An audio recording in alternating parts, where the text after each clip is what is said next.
ติดตามและอัปเดตเส้นทางอีกเส้นทางหนึ่งพี่น้องเอ้ยระหว่างบ้านดงบองไปหาบ้านหนองยาวสลับจุดนี้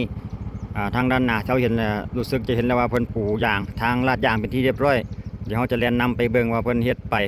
สำเร็จหมดทั้งเส้นทางบ่หรือว่าเฉพาะจุดใดจุดหนึ่งอีกทีหนึ่งสำหรับปี2026เดี๋ยวเรามาเริ่มต้นกันอยู่ที่จุดใจกลางของบ้านหนองยาวพี่น้องจุดนี้ก็คือสามแยกบ้านหนองยาวถ้าก็เรียนเยื่องไปทางกำซ้ายมือเนี่ยก็จะออกไปทางค่ายทหารออกไปทางบ้านนาคูนน้อยเนาะไปเบื้องซ้ายนี้สำหรับทันเลี้ยวขวาไปทางนี้ก็จะไปหาบ้านดงบองเดี๋ยวเขาจะเรียนตามเส้นทางเส้นที่ว่าเพิ่นเมื่อก่อนนี้เพิ่นบ่ทันได้สำเร็จเนาะแต่ว่าในยุคปัจจุบันนี้คือว่าอากาศเทสำเร็จไปใหม่ๆสำหรับเส้นทางจากบ้านหนองยาวเขาไปหาบ้านดงบองสำหรับจุดนี้อีกทีหนึ่งเพราะว่าหลังจากที่บริมาเพียงแค่1 สัปดาห์ปรากฏว่าเป็นเทเป็นที่เรียบร้อยแล้วเพราะว่าเมื่อก่อนนี้เขามาเบิ่งหันคนกำลังเอาน้ำยากันซึมเป็นกำลังเทน้ำยากันซึมใส่แต่ว่าพอจะมาเบิ่งในปัจจุบันนี้ปรากฏว่าเอายางมาต่อยเอาหินคุกลงเป็นที่เรียบร้อยเนาะในปัจจุบันแล้วหลังจากนี้เราก็จะเลี้ยนไปเรื่อยๆจนสุดบ้านดงบองแต่ว่าตัวนี้ยังอยู่ในเขตบ้านหนองยาวอยู่เนาะเดี๋ยวเขาจะเลี้ยนเข้าไปในบ้านดงบองแล้วก็ไปสุดเขตบ้านเพื่อนจุดที่ว่าเพื่อนโครงการเป็นเทนี่เนาะเพื่อนจะเทไปสำเร็จหมดทั้งตลอดทั้งเส้นทางบ่อีกทีหนึ่งรู้สึกว่าทางด้านหน้านี่จะเห็นรถเพื่อนกำลังแต่งขอบเนาะแต่งรางระบายน้ำนั่นเองรถซีเมนต์รถซีแพคมานายสร้างเพิ่นกำลังทำการแต่งคลองระบายน้ำทางด้านข้างนั่นเองเนาะสำหรับจุดนี้ก็ถือว่ายังอยู่ในช่วงระหว่างการเก็บรายละเอียดเก็บงานว่าจุดใดมีคลองสังเกตเห็นข้างกำขวานี่เพิ่นก็อากาศเฮ็ดไปใหม่ๆเพิ่นเฮ็ดง่ายๆเอาแบบนี้นี่เลยเนาะบ่ได้มีขอยุ่งยากเฮ็ดเป็นคลองเอาปูนลงแล้วก็แต่งไปแบบนี้เลยสำหรับคลองระบายน้ำของเพิ่นเกี่ยวกับทางปูยางทางลาดยางแบบนี้นี่เพิ่นก็จะเฮ็ดได้ไวอยู่พี่น้องบ่คือทางเทไปตรงเด้เพราะเขาสังเกตเห็นแล้วเพิ่นจะมีแต่แล่นไปแล้วก็โหยยางนี่โอ้พอดีรถคันนี้มันรถน้ำยามั้งน้ำยายางมะต่อยเพิ่นอาจจะแล่นเก็บไล่เก็บที่ว่า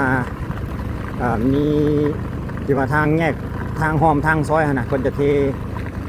จากหน้าทางนี่เข้าไปหาทางซอยอีกประมาณ2 เมตรที่เขาสังเกตเห็นอันนี้ก็เป็นรถทีมงานของเพื่อนนั่นเองเนาะกำลังทำการอวยรถอยู่คิดว่าเพื่อนหน้ากำลังจะไล่เทเพื่อนกำลังจะไล่เททางแยกปากทางหอมสำหรับจุดนี้ก็ออกไปทางบ้านห้วยเตยสำหรับเส้นทางเนาะติดกันกับค่ายทหารออกไปบ้านห้วยเตยบ้านโนนเสียงจันทร์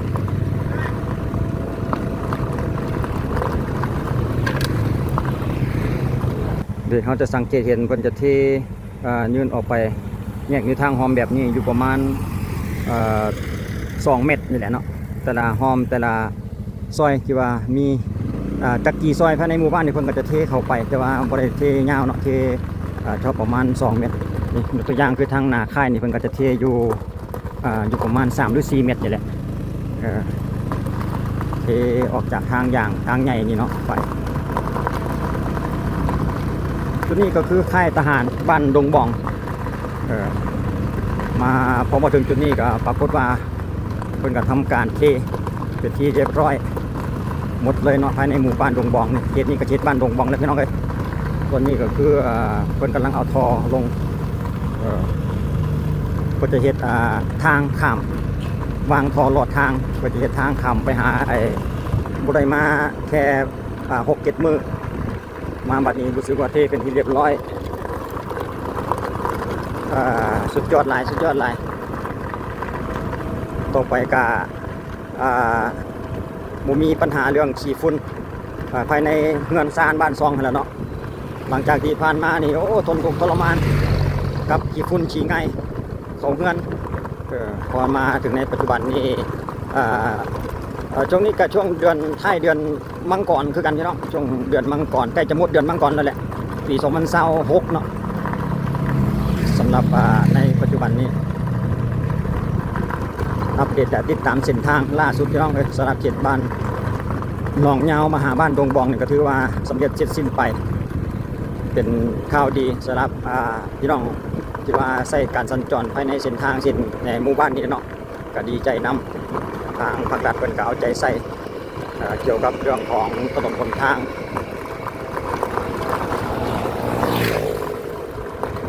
หลังจากนี้เขาจะเลี้ยนไปจุดสุดบ้านนะพี่น้องจุดนี้ก็คือเขตอยู่บ้านดงบองอยู่คือกันสำหรับจุดนี้ก็คือวัดของบ้านดงบองนั่นเองเนาะ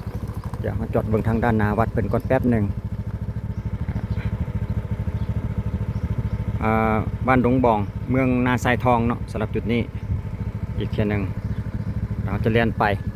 วัดอีกวัดหนึ่งคือวัดดงเพิ่งเดี๋ยวเราจะเลี้ยนไปให้ทุกท่านได้เบิ่งอีกทีหนึ่งสำหรับทางปูยางว่าเพื่อจะเทไปฮอดจุดที่เส้นทางสุดเส้นทางของบ้านดงบองนี่หรือบ่นะ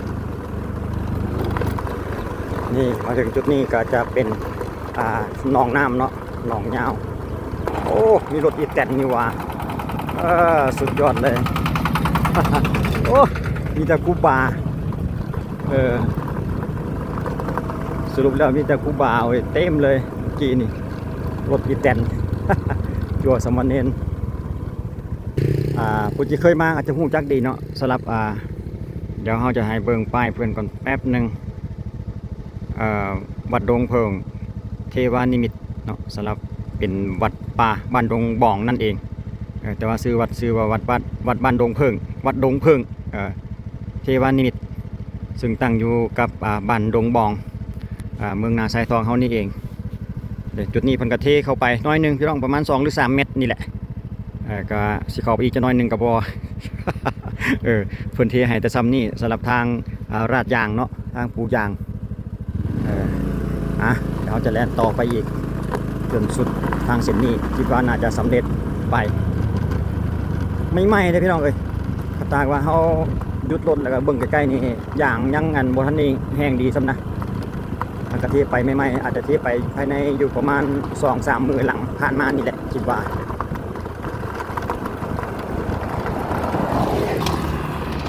คือว่าสำเร็จจุดนี้คือจุดสิ้นสุดนั่นเองสำเร็จเสร็จสิ้นเดี๋ยวห้อยต่อเพิ่น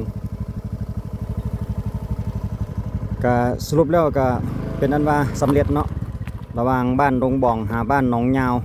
เส้นทางนี่ก็สามารถแล่นออกไปหาบ้านห้วยเตยหรือทางไปเขตดงโดกได้สำหรับเส้นทางสิเนาะแล่นซอดกันเมิดเนาะไปหาบ้านห้วยเตยโน่นเสียงจันทน์นาทมหรือว่าเข้าไปหาวิทยาลัยดงโดกได้สำหรับเส้นทางเส้นนี้คือกันเนาะเพิ่นปลูกอย่างเป็นที่เรียบร้อยเพราะว่าจุดนี้นี่เพิ่นเทเปตงมาจุดนี้เพิ่นเทเปตงมาแล้วก็เพิ่นก็มาสืบต่อเป็นทางปลูกอย่างนั่นเองสำหรับคลิปวิดีโอนี้เขาก็ขอจบไปกับบรรยากาศทางเส้นทางบ้านดงบองหนองยาวพี่น้องขอบใจทุกท่านให้การติดตามได้รับชมไว้เจอกันในคลิปต่อไปสำหรับคลิปนี้ขอบใจสบายดี